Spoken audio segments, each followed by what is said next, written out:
Hello dear students, mathematics class 11 chapter number 8 समुच्चय में आपका स्वागत है। जैसा कि आप जानते हो, कल मैंने आपको बेसिक कंसेप्ट के बारे में बता दिया था। थोड़ा सा बेसिक कंसेप्ट और रह गया था, वो हम इसी के अंदर बता देंगे। ठीक है, मैंने लेक्चर नंबर 3 पीछे बना दिए थे। आज आपका जो लेक्चर है वो 4 है। चैप्टर का नाम समुच्चय है। ठीक है, 11th एनसीईआरटी में आपका स्वागत है। ठीक है ना। तो सबसे पहले हम बात करेंगे कि समुच्चय है क्या। ठीक है, समुच्चय एक प्रकार का समूह या संग्रह होता है। समूह या संग्रह होता है। उस समूह और संग्रह में क्या होता है, हम वस्तुओं को क्या करते हैं, एकत्रित करते हैं। विभिन्न तरह के संग्रह बनाते हैं, समूह बनाते हैं। वस्तुओं के संग्रह किया जाता है, अर्थात इकट्ठा करना होता है। ठीक है, जैसे आपने देखा हो पुस्तकालय में पुस्तकों का ढेर, ठीक है, पशु चरागाह में पशुओं का, अस्तबल में घोड़ों का, ठीक है, अस्पताल में मरीजों का, प्लेटफॉर्म पर यात्रियों का, ठीक है, स्कूल में छात्र छात्राओं का। ऐसे बहुत सारे पब्लिक प्लेस, बहुत सारी चीजों पे हम संग्रह बना सकते हैं। तो सबसे पहले हमने जो पॉइंट लिखा है, विभिन्न वस्तुओं का संग्रह। मनुष्य अपने दैनिक जीवन में बहुत सारी आवश्यकताएं की वस्तुएं क्या करता है, एकत्रित करता है। अर्थात जो एकत्रित करना है वो कितना कहां तक निश्चित है, या उसको हम ये समझ सकते हैं कि निश्चित रूप में वो विद्यमान है या नहीं है। हम समुच्चय से तात्पर्य क्या है, अभी थोड़ी देर में उसकी डेफिनेशन क्लियर होने वाली है। तो संग्रह मेन चीज होता है, समूह या संग्रह बनाना। तो जो अपने दैनिक जीवन में हम बहुत सारी इकट्ठी चीजें करते हैं, तो वो जो इकट्ठा करना होता है उसी को हम संग्रह कहते हैं। और यहां पर वो आके समुच्चय बन जाता है। समुच्चय की एक वेल डेफिनेशन है, वेल डिफाइंड होना चाहिए, वो चीज बताई गई। तो विभिन्न वस्तुओं का संग्रह, मनुष्य अपने जीवन में विभिन्न वस्तुओं का संग्रह करता है जो आवश्यकताओं की वस्तुएं होती हैं। समुच्चय पर सर्वप्रथम बात किसने की? समुच्चय पर सर्वप्रथम बात की जॉर्ज कैंटर ने। सर्वप्रथम समुच्चय सिद्धांत का जो विकास है वो जॉर्ज कैंटर ने किया 1845 से 1918 के मध्य में। ठीक है, किया गया है, इनके द्वारा किया गया है। उनके कथनानुसार समुच्चय की जो परिभाषा है, वस्तुओं के सुपरिभाषित संग्रह को समुच्चय कहते हैं। वस्तुओं के सुपरिभाषित समूह या संग्रह को समुच्चय कहते हैं। यहां पर जो सबसे बड़ी बात आ रही है वो आ रही है कि समूह या संग्रह। देखिए, ये अंडरलाइन कर रहा हूं मैं, आप दिख रहा होगा, वस्तुओं के सुपरिभाषित, एक शब्द आया ये वेल डिफाइंड। तो ये जो वेल डिफाइंड है, यही सबसे बड़ी बात है। यहां सुपरिभाषित क्या है, अर्थात परिभाषित और सुपरिभाषित में क्या आंसर है। तो it is the well defined of the group is called is sets. ठीक है, तो वस्तुओं के सुपरिभाषित समूह या संग्रह को समुच्चय कहते हैं। अर्थात ये सुपरिभाषित क्या चीज है, सुपरिभाषित का अर्थ है क्या, कि वस्तु निश्चित रूप से उस संग्रह में है अथवा नहीं है। अर्थात उस संग्रह में विद्यमान है अथवा नहीं है। सुपरिभाषित का अर्थ होता है कि वस्तु निश्चित रूप से उस संग्रह में है या नहीं है। अर्थात यहां वेल डिफाइंड किस तरीके से लिया जाएगा, इस चीज को आपको समझने की बहुत जरूरी है या नहीं है। कहने का मतलब हो भी सकती है और नहीं भी हो सकती है, दोनों तरह की बातें आएंगी। अभी बहुत सारे आपको एग्जाम्पल्स मिलेंगे, उन एग्जाम्पल्स के तहत हम आपसे पूछेंगे। हम यहाँ बहुत सारे एग्जाम्पल्स लिख देंगे और उनमें हम पूछेंगे कि ये सुपरिभाषित संग्रह है या नहीं है। अगर नहीं है तो क्यों नहीं है, अगर है तो क्यों है। तो बहुत सारी, जैसे हम बताएं, अभी मैं एक बहुत अच्छा उदाहरण दे रहा हूं, अंग्रेजी वर्णमाला के स्वरों का संग्रह। तो अंग्रेजी वर्णमाला के स्वरों का संग्रह, तो आप जैसा कि जानते हैं अंग्रेजी वर्णमाला में कितने स्वर होते हैं, 5, ए, ई, आई, ओ, यू। इसके अतिरिक्त आप हमें बता दो, अगर टोटल जो वर्ड होते हैं उनमें एक भी वॉवेल रह गया हो, स्वर रह गए हो, तो हमें बताओ। तो अंग्रेजी वर्णमाला में केवल 5 ही स्वर होते हैं, इसलिए वो निश्चित रूप से संग्रह में विद्यमान होंगे, इसलिए वो समुच्चय कहलाएगा। ठीक है ना। तो इसकी हम बात करते हैं समुच्चय कहलाने की। नेक्स्ट पॉइंट है समुच्चयों को प्राय अंग्रेजी वर्णमाला के कैपिटल अक्षरों, ये देखिए अंडरलाइन कर रहा हूं मैं, कैपिटल अक्षरों ABCXYZ किसी भी कैपिटल लेटर बड़े अक्षर से, अंग्रेजी वर्णमाला के बड़े अक्षर से समुच्चय को दर्शाया जा सकता है। हालांकि कुछ विशिष्ट समुच्चय बताए गए हैं, जैसा कि मैंने बेसिक कंसेप्ट में बता दिया। प्राकृत हैं, पूर्ण हैं, बहुत सारे ऑड हैं, इवन हैं, है ना, उनसे हम व्यक्त करते हैं। तो समुच्चयों को प्राय अंग्रेजी वर्णमाला के कैपिटल अक्षरों ABCXYZ आदि से व्यक्त करते हैं।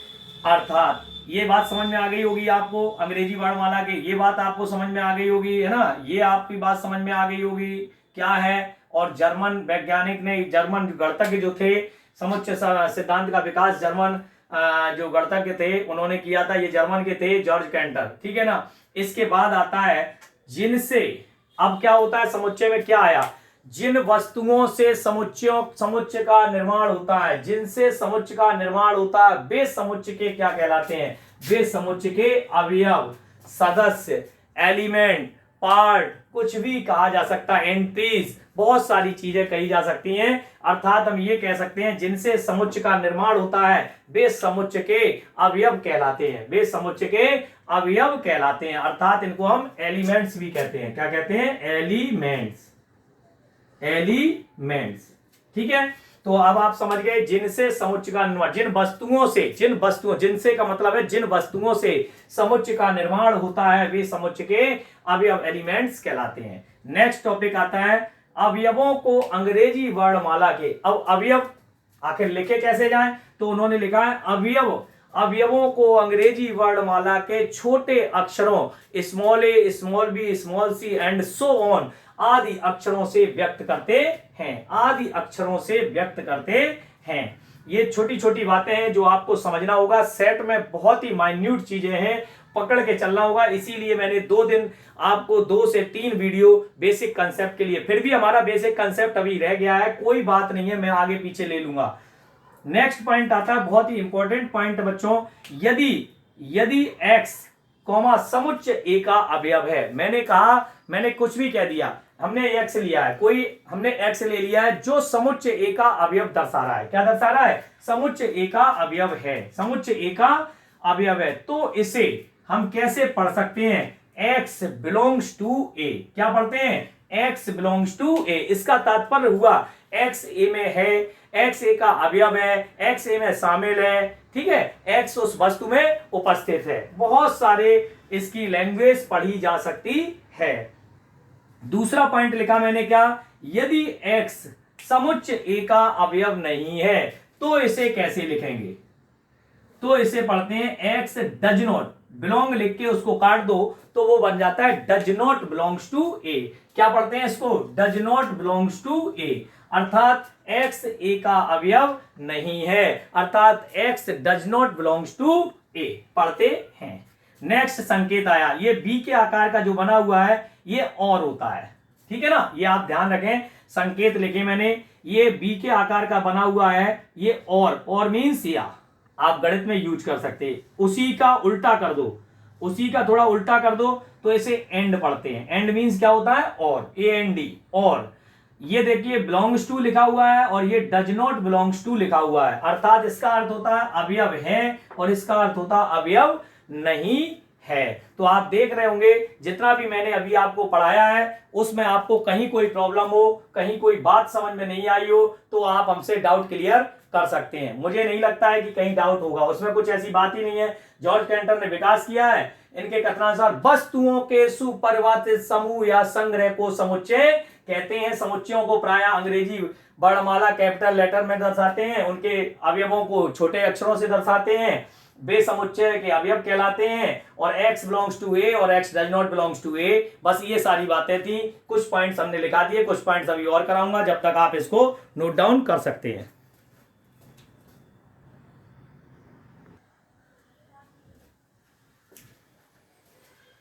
हाँ स्टूडेंट्स, तो ध्यान देंगे, इसके बाद जब हमने आपको बता दिया उसके बाद में आता है समुच्चय और उसका निरूपण। समुच्चय और उनका निरूपण, कुछ समुच्चय पर्टिकुलर हैं जिन्हें उन्हीं नामों से हम व्यक्त करते हैं। ये परमानेंट है, जो हमने आपको कल भी बेसिक कंसेप्ट में एक एक पॉइंट को समझाया था कि कौन सी चीज क्या होती है। तो सबसे पहले हम बात करेंगे एन। कैपिटल एन क्या कहलाता है? प्राकृत संख्याओं का समुच्चय। और प्राकृत संख्या क्या होती हैं? जो 1 से स्टार्ट होती है, 1 2 3 4 5 6 7 एंड कहां तक? इन्फिनिटी तक जाती हैं। वे सभी क्या कहलाएंगी? प्राकृत संख्याएं कहलाएंगी और उनके समुच्चय को कैपिटल एन से व्यक्त करते हैं। इसके बाद आता है जेड। जेड और आई, मैंने लिखा जेड और आई एक ही बात होती है, चाहे तो जेड पढ़ लो चाहे आई पढ़ लो। जेड का मतलब है पूर्णांकों का समुच्चय, इंटीजर्स होते हैं। क्या होते हैं? पूर्णांकों का समुच्चय में क्या आते हैं? जीरो लाइन के इधर मैंने आपको बताया था, जीरो लाइन से इधर चलते हैं तो नेगेटिव पूर्णांक और इधर चलते हैं तो पॉजिटिव पूर्णांक। ठीक है ना? तो ये बात क्लियर हो चुकी है। जेड प्लस लिखा हुआ है, जेड प्लस धन पूर्णांकों का समुच्चय, और जेड माइनस क्या हो जाएगा? ऋण पूर्णांकों का समुच्चय। नहीं लिखा है आप लिख लेना। ठीक है ना? इतनी बात क्लियर हो गई। आर क्या है? आर वास्तविक संख्याओं का समुच्चय। ये मैं आपको बता चुका हूं, माइनस अनंत से प्लस अनंत। मैंने पिछले लेक्चर में आपको बताया है, इसकी पूरी नंबर लाइन सिखाई है, उसमें minus infinity two plus infinity तक ओपन इंटरवल होता है। ठीक है ना? तो इसमें देखेंगे आराम से वास्तविक संख्याओं का समुच्चय। बहुत बड़ा समुच्चय होता है, अपने आप में बहुत बड़ा सेट है। सबसे बड़ा सेट तो सबका माई बाप कौन? सी। सबसे बड़ा कौन? सी। सी के अंतर्गत ये भी आता है। फिर आता है आर प्लस। आर प्लस क्या है? धन वास्तविक संख्याओं का समुच्चय, अर्थात जीरो से अनंत तक। कहां से कहां तक? जीरो से अनंत। ये जीरो से अनंत होती हैं। ठीक है? ये माइनस अनंत। और ऋणात्मक वास्तविक संख्याओं का समुच्चय ये माइनस अनंत से जीरो होंगी। ठीक है ना? ये ओपन इंटरवल होते हैं, इनकी चर्चा हम बाद में करेंगे आपसे, क्या क्या होते हैं ओपन इंटरवल वगैरह सब कुछ आएगा। तो माइनस अनंत से जीरो ये ऋणात्मक वास्तविक संख्याओं का समुच्चय होता है। एक होता है आर नॉट। बहुत कंफ्यूजन रहता है बच्चों को, सर जीरो किस में आएगा? जीरो किसी में नहीं, आर में से जीरो निकाल दो तो ये आर नॉट पढ़ा जाता है। जीरो नहीं है शामिल, बाकी सब शामिल है। क्यू क्या होता है? परिमेय संख्याओं का समुच्चय, रेशनल नंबर। रेशनल नंबर क्या होते हैं? दो जो पी अपॉन क्यू के फॉर्म में होते हैं और Q does not equal zero. कल मैंने बताया था कि आपके जो संख्याएं या तो वो पूरी पूरी कर जाएं या फिर वो समाप्त हो जाएं, टर्मिनेटिंग हो जाएं या फिर रिपीटिंग हो जाएं, वे सभी परिमेय संख्याएं कहलाती हैं। पिछले लेक्चर को आप ढंग से पढ़ लेंगे तो सब समुच्चय समझ में आ जाएगा। इसमें भी धनात्मक परिमेय संख्याओं का समुच्चय और क्यू माइनस ऋणात्मक परिमेय संख्याओं का समुच्चय। क्यू माइनस, क्यू प्लस और क्यू तीनों एक ही बातें हैं, बस ये अंतर है, इसमें क्यू पूरा आ गया है, इसमें क्यू प्लस कर दिया, इसमें क्यू माइनस कर दिया। और डब्ल्यू क्या है? Whole numbers. होल नंबर क्या होते हैं? पूर्ण संख्याओं का समुच्चय। पूर्ण संख्याओं का समुच्चय, जहां पूर्ण संख्याएं होती हैं उसका समुच्चय कहलाता है, जिसमें स्टार्टिंग कहां से होती है? जीरो से। कहां से होती है? जीरो से एंड सो ऑन। इसकी स्टार्टिंग कहां से होती है? 1 2 एंड सो ऑन। सब लिख दे रहा हूं मैं। तो यहां पर आप देख सकते हैं ये आपका इस तरह हो गया। और सी और जेड ये सम्मिश्र संख्या कहलाती है, सम्मिश्र संख्याओं का समुच्चय। सबसे बड़ा, द ग्रेटेस्ट सेट, सबसे बड़ा सेट होता है सभी संख्याओं के समुच्चय में। सम्मिश्र संख्या सबसे बड़ी होती है क्योंकि ये दो पार्टों में बटा होता है। मैंने जैसा कि आपको बता रखा है, आई और इधर बटा होता रियल। ये इमेजिनरी हो गया और ये रियल हो गया। तो इसलिए सम्मिश्र संख्या में इमेजिनरी प्लस रियल दोनों मिलकर के क्या बनाता है? सी और जेड। ठीक है ना? तो आज से आप फिर जान लें कि सम्मिश्र संख्याओं का समुच्चय सबसे बड़ा सेट होता है क्योंकि इसमें काल्पनिक संख्याएं और वास्तविक संख्याएं दोनों मिलकर बनता है, इसलिए दोनों की फॉर्म होती है। इसलिए हम इसे सम्मिश्र संख्याओं, मिला जुला complex number, set of complex numbers. ठीक है? तो ये सेट हैं, कुछ सेट जो गणित के हैं, इन्हें इन्हीं नामों से जाना जाएगा। इसमें कोई बदलाव आप नहीं करेंगे, ना हम कर सकते ना आप कर सकते, ये विशिष्ट रूप है उनके। अब आते हैं कुछ उदाहरण जो अभी हम पढ़ के आए। वस्तुओं के सुपरिभाषित संग्रह को समुच्चय कहते हैं। ये सब सुपरिभाषित संग्रह हैं। कैसे संग्रह हैं? सुपरिभाषित, वेल डिफाइंड है। इनमें हम कोई भी परिवर्तन नहीं कर सकते हैं, किसी भी प्रकार का कोई परिवर्तन नहीं है। जो भी चीज ली गई है वो निश्चित रूप से विद्यमान है अथवा नहीं है, यही सुपरिभाषित का अर्थ होता है। समुच्चय के अन्य उदाहरणों में भी मैंने स्पष्ट किया है, 9 से कम विषम प्राकृत संख्याओं के समुच्चय। तो 9 से कम विषम प्राकृत संख्या क्या होती हैं? 1 3 5 7। 9 से कम देख लो तो यही होंगी। अंग्रेजी वर्णमाला के स्वरों का समुच्चय, अंग्रेजी वर्णमाला के स्वरों का समुच्चय क्या होते हैं? ए ई आई ओ यू। ये अंग्रेजी वर्णमाला के, इनके अलावा तुम बता दो अंग्रेजी वर्णमाला में और भी कोई स्वर आते हो तो बता दो। इसलिए ये सुपरिभाषित संग्रह है। कैसा संग्रह है? सुपर। ये सब बातें जो चल रही हैं ये सुपरिभाषित की चल रही थी, ये पीछे भी और आगे भी, ध्यान रखना। ये सुपरिभाषित है। कैसा है? सुपरिभाषित संग्रह। सुपरिभाषित संग्रह, ये भी सुपरिभाषित ही है, ठीक है ना। तो आपने ये पढ़े, ये भी सुपरिभाषित है, और जो मैं यहां लिख रहा हूं वो भी सुपरिभाषित ही है, जिनका मतलब है कि उसमें वस्तु संग्रह में विद्यमान है अथवा नहीं है। नेक्स्ट आता है 1 से 20 तक की सम संख्याओं का समुच्चय। तो 1 से 20 तक की कौन कौन सी संख्या होती? 2, 4, 6, 8, 10, 12, 14, 16, 18, 20। कन्फर्म है इसमें 19 नहीं कह रहे हैं हम, 21 नहीं कह रहे, 22 नहीं कह रहे, 23 नहीं कह रहे, 1 से 20 तक कन्फर्म कह दिया। 1 से 20 तक दुनिया जानती है 1 से 20 तक कौन कौन सी इवन नंबर्स होते हैं। एक्स स्क्वायर समीकरण में x square plus 5x plus 6 बराबर 0 के क्या मान होंगे?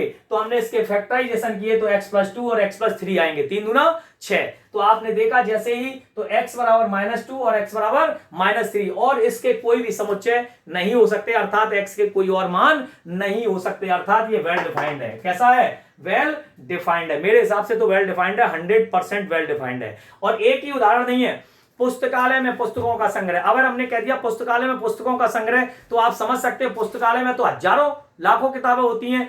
किस क्लास की बुक है, किस पैटर्न की बुक है, किस टीचर की बुक है, किसका ये माजरा है, वो सारी बातें होती हैं। अब हमने कह दिया मान चलो अस्तबल में घोड़ों का समुच्चय। अब घोड़े किस प्रकार के हैं, मतलब ये क्लियर करनी है। सब्जी मंडी में फलों का समुच्चय, सब्जी मंडी में सब्जियों का समुच्चय, है ना। अब क्लास में छात्रों का समुच्चय। हाँ, अब ये हो सकता है कक्षा 11 में गणित के छात्रों का समुच्चय। इसमें भी अलग अलग बात आएगी, कितने कितने बड़े हैं, कितने छोटे हैं, कितनी उम्र के हैं, बहुत सारी चीजें आ सकती हैं। तो उसकी आपको ये देखना होगा कि वो वाकई में सुपरिभाषित है या नहीं है, क्लियर कट कहा जा रहा है या नहीं किया जा रहा है, समुच्चय में संग्रह में विद्यमान है अथवा नहीं है। बहुत सारी चीजें हमें देखने को मिलती हैं। तो इस सब चीजों का ध्यान रखते हुए हम वेल डिफाइंड चीजों को देखेंगे, वही केवल सुपरिभाषित संग्रह होंगे, उन्हीं को हम समुच्चय कहेंगे, अदरवाइज वो समुच्चय नहीं होंगे।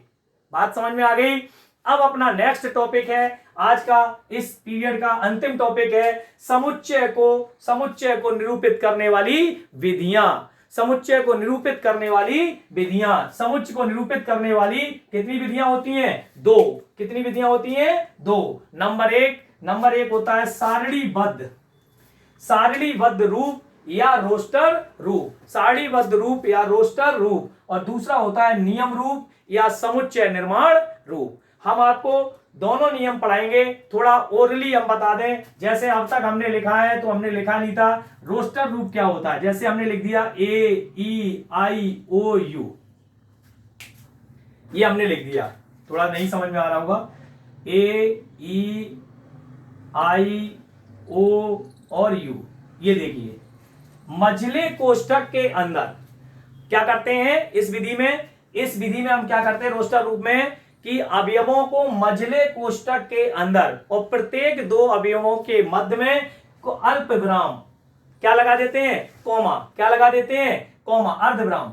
ठीक है, कॉमा लगा करके, अर्धविराम लगा करके उनको अलग अलग लिख दिया जाता है। इसी को हम कहते हैं रोस्टर रूप। जैसे मान चलो इसको लिखना है तो इसको लिखने के लिए हम क्या करते? 1 3 5 7, ये हमारा क्या हो गया? समुच्चय हो गया, रोस्टर रूप में लिखने का तरीका हो गया। और इसमें क्या होता है? नियम रूप होता है। इसी को एक्स सच दैट एक्स अंग्रेजी वर्णमाला का, इसका गुणधर्म लिखा जाता है। अंग्रेजी वर्णमाला का एक स्वर है, ये लिख दिया जाता है एक्स सच दैट एक्स। ये कोलन का चिन्ह होता है, इस नियम रूप को कहते हैं। मतलब सारणीबद्ध रूप में तो ऐसे अवयवों को लिखा जाता है और नियम रूप में इस तरह से लिखा जाता है। इसी को हम क्या कहते हैं? नियम रूप। और ये कल हम डिटेलिंग करेंगे। आज तो मैंने आपको ये बता दिया है कि किस तरीके से ये बनते हैं, इनकी विधियां क्या हैं। और आज का लेक्चर हम यहीं समाप्त करते हैं। इसको खूब सही तरीके से पढ़ना। लेक्चर को बच्चों ये ध्यान रखना, आपने लेक्चर देखा और आपकी समझ में नहीं आए, आप क्या करना, लेक्चर को देखें। और एक चीज और बता दें, जब वीडियो आप देखें तो वहां पर 360p एक सबसे पहले 3 बिंदु आते हैं।